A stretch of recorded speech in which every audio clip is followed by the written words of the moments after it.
नमस्कार। आज के इस वीडियो में हम देखेंगे आयोडीन वैल्यू या आयोडीन नंबर ज्ञात करना, डिटर्मिनेशन ऑफ आयोडीन वैल्यू और आयोडीन नंबर। ये जो एक्सपेरिमेंट है ये एमएससी केमिस्ट्री प्रीवियस की क्लास के अंदर है और आज हम ये कैसे ज्ञात करते हैं ये हम देखते हैं। तो पहले तो हम देखेंगे कि ये आयोडीन नंबर या आयोडीन वैल्यू होती क्या है। तो हम देखें ऑयल एंड फैट्स का हम आयोडीन नंबर निकालते हैं। तो ऑयल और फैट्स क्या होते हैं, ये जो है ये हायर फैटी एसिड्स के ट्राइग्लिसराइड्स होते हैं। ऑयल या जो फैट है वो हायर फैटी एसिड्स के ट्राइग्लिसराइड्स होते हैं। ये दो प्रकार के होते हैं, अनसेचुरेटेड या सेचुरेटेड। अनसेचुरेटेड है उनके अंदर कार्बन कार्बन डबल बॉन्ड्स या पाए जाते हैं। तो इसका जो ये कार्बन कार्बन डबल बॉन्ड्स हैं यानी अनसेचुरेशन है, इसको मेजर हम कर सकते हैं आयोडीन वैल्यू या आयोडीन नंबर के द्वारा। तो आयोडीन नंबर को हम इस तरह से डिफाइन कर सकते हैं कि यह आयोडीन की वह ग्रामों में मात्रा है जो 100 ग्राम ऑयल या फैट से रिएक्ट करती है, मतलब उसको सेचुरेटेड बना दें। तो ये आयोडीन वैल्यू है। तो ये अनसेचुरेशन का माप है, मतलब हम पता लगा सकते हैं कि वो जो ऑयल या फैट है वो कितना अनसेचुरेटेड है। Fats and oils are triglycerides of higher fatty acids and can be classified into saturated and unsaturated based on the number of double bonds between the carbon atoms in the hydrocarbon chains. Iodine number of a oil, iodine number of an oil or fat is a measure of unsaturation, that is number of double bonds in the hydrocarbon chains.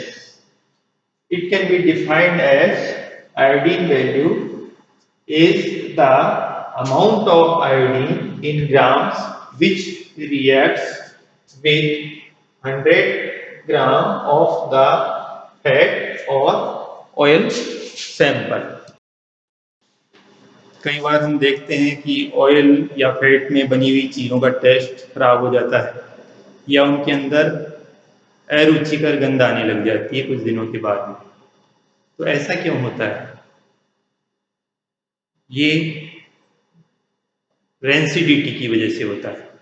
Rancidity मतलब जो oil हम काम में ले रहे हैं वो उसका ऑक्सीडेशन हो जाता है और उसके अंदर उसका टेस्ट भी खराब हो जाता है और अरुचिकर अनप्लीजेंट स्मेल उसके अंदर आने लग जाती है। ये डेंसिटी कहलाती है।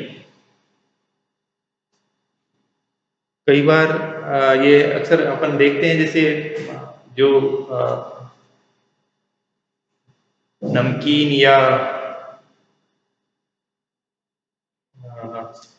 इस तरह की चीजें हैं, जैसे चिप्स का पैकेट तो काफी बड़ा होता है, जैसे इतना बड़ा पैकेट है और उसके अंदर चिप्स थोड़े से ही होते हैं, बाकी बिल्कुल ये फूला हुआ नजर आता है।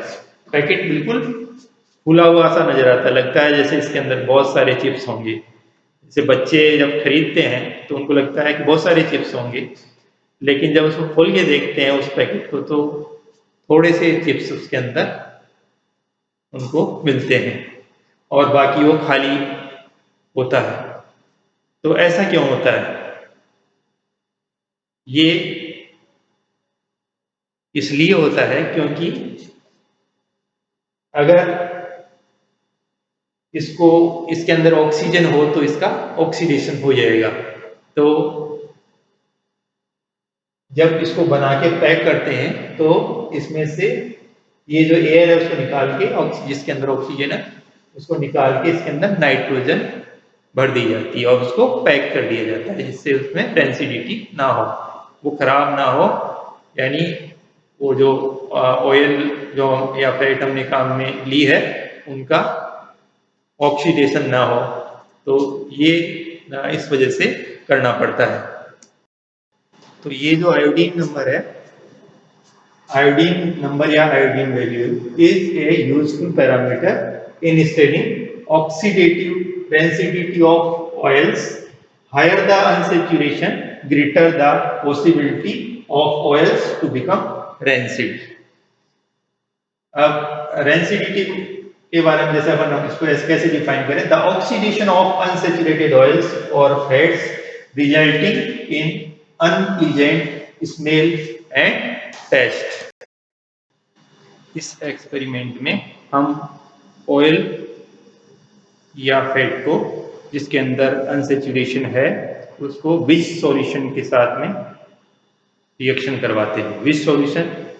Iodine monochloride solution. देखिए, iodine monochloride reacts with unsaturated bonds to produce a dihalogenated single bond। इस तरह से देखिए, ये यहाँ पे जुड़ जाता है।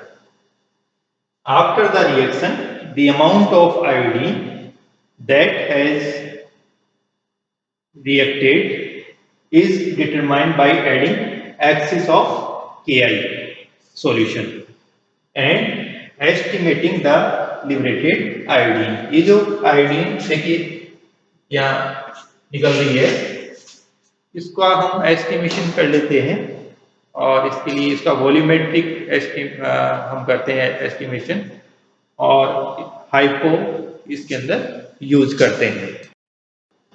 देखिए कुछ ऑयल और फैट्स के आयोडीन मान किस तरह से हैं। कोकोनट ऑयल में आयोडीन वैल्यू 6 to 11 है। ऑलिव ऑयल में 79 to 90 है। सनफ्लावर ऑयल के अंदर 125 to 140 है।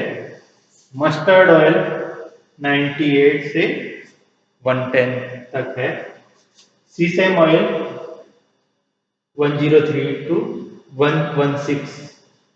घी के अंदर आयोडीन वैल्यू 26 से 38। सोयाबीन में 120 से 143।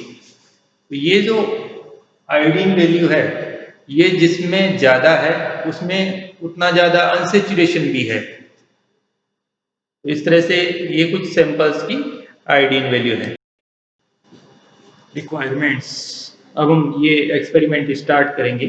तो देखिए इसमें क्या क्या सॉल्यूशंस की जरूरत पड़ेगी। क्या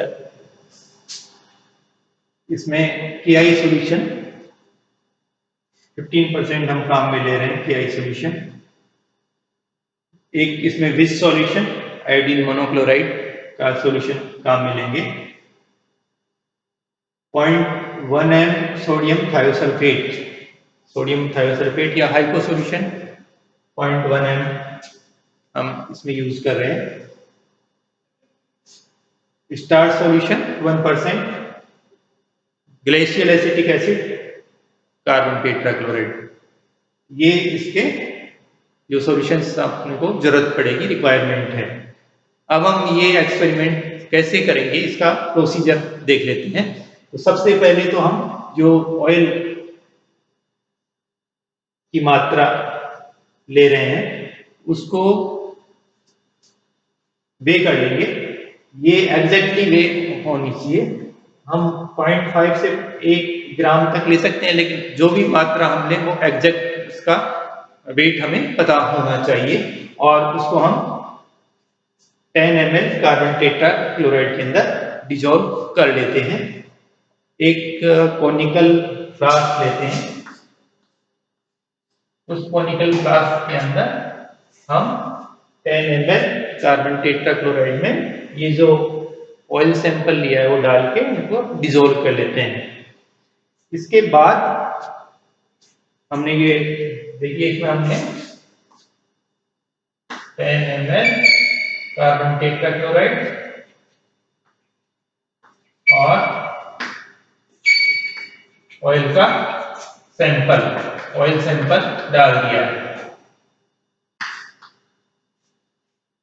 इसके बाद इसके अंदर हम 10 ml विज सॉल्यूशन अभी हमने देखा था आयोडीन मोनोक्लोराइड का सॉल्यूशन है, वो इसके अंदर 10 ml मिला देते हैं। इसको अच्छी तरह से सेक करते हैं और 1 घंटे के लिए इसको रख देते हैं।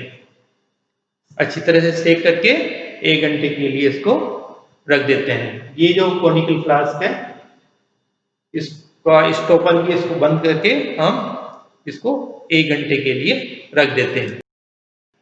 अब इसके अंदर हम 20 ml 10% की सॉल्यूशन जो हमने बनाया हुआ है वो मिक्स कर देते हैं और इसको अच्छी तरह से हिला के और इसको हम हाइपो सॉल्यूशन के साथ में सोडियम थायोसल्फेट सॉल्यूशन के साथ में टाइट्रेट करते हैं।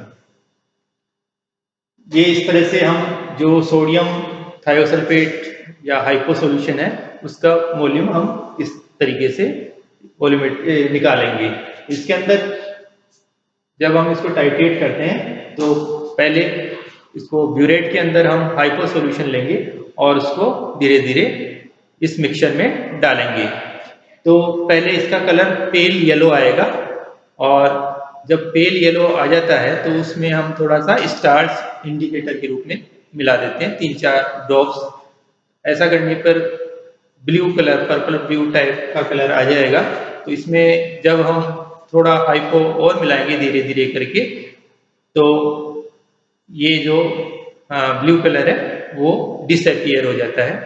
तो वो पॉइंट जो जहाँ पे ये ब्लू कलर डिसअपियर होता है वो एंड पॉइंट होता है। इस तरीके से हम इसमें जितना हाइपो कंज्यूम होता है उसका वॉल्यूम ज्ञात कर लेते हैं। तो ये जो एक्सपेरिमेंट है हम उसको जब तक रिपीट करते हैं जब तक कॉन्ग्रेंट रीडिंग ना आ जाए, 2-3 बार जैसे मान लो करते हैं या 4 बार हमें करना पड़ता है कॉन्ग्रेंट रीडिंग। 2 रीडिंग्स मिलनी चाहिए उसमें कम से कम। तो इस तरह की रीडिंग्स आनी चाहिए और वो हम हाइपो सॉल्यूशन की मात्रा ज्ञात कर लेते हैं। फिर हम ब्लैंक टाइट्रेशन करते हैं। ब्लैंक टाइट्रेशन के अंदर हम ऑयल सैंपल नहीं लेते, बाकी चीजें वैसे लेते हैं कि आई सॉल्यूशन ये जो कार्बन टेट्राक्लोराइड का सॉल्यूशन है विज सॉल्यूशन है वो उतनी ही मात्रा में लेते हैं जितने हमने पहले लिया था। लेकिन इस बार हम ऑयल सैंपल नहीं लेते हुए ये सारी प्रक्रिया करते हैं। इसको हम ब्लैंक टाइट्रेशन बोलते हैं और इसमें भी जितना वॉल्यूम हाइपो का यूज होता है उसको हम याद कर लेते हैं। तो इस तरह से ये प्रोसीजर है और इसके बाद में हम इसकी कैलकुलेशन करते हैं। देखिए volume of hypo required for blank के लिए मान लीजिए V1 ml हाइपो है और volume of hypo required for the sample, जब हमने सैंपल लिया ऑयल का और उस केस में हमने हाइपो के साथ में टाइट्रेशन की तो वॉल्यूम हाइपो का V2 ml कंज्यूम हुआ और weight of oil sample W है। मान लीजिए हमने एग्जैक्टली वेट लिया है हमने ऑयल सैंपल का, वो W ग्राम है। तो इससे हम ये जो फार्मूला है उससे हम आयोडीन नंबर ज्ञात कर सकते हैं।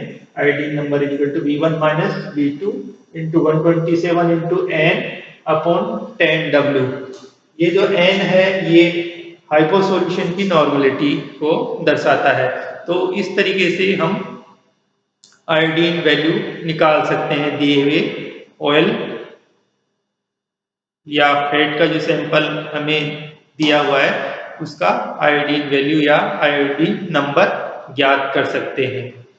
तो आज के इस वीडियो में हमने देखा कि आयोडीन वैल्यू क्या होती है।